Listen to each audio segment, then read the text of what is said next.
Fred's War is a book based on my grandfather's photographs of World War I. He was a doctor with the 1st Cameronians, which was a Scottish regiment who were first in, part of the British Expeditionary Force sent to fight the Germans in August 1914. The photos tell a fantastic story.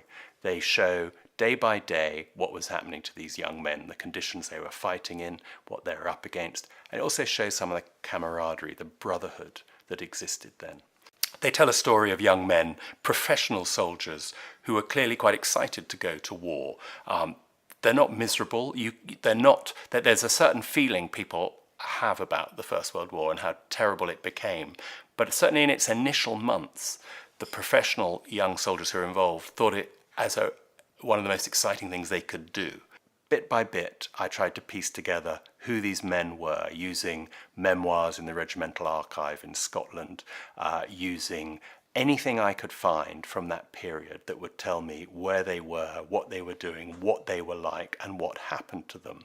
So bit by bit, I got a sense of the characters involved. They had all been schooled in Edwardian literature. They believed they were fighting for the greatest empire that had ever been created, and they thought it possibly would be a lot of fun.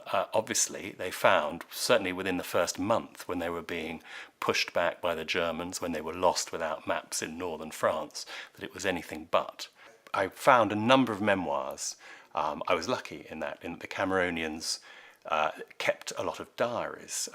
My grandfather didn't, but other officers did. And you can see there was, certainly within the first few months of the war, huge mutual affection developing between these men, and they looked out for each other and they looked out for the ranks, and there was that feeling very rapidly that you weren't really fighting for king and country, you were fighting for your friends. I've tried to weave in episodes from the memoirs, details, and also examine the photos to describe and enhance the photos for the readers. So if you like, there's a conversation going on in the text between the story and also what's depicted in the photos.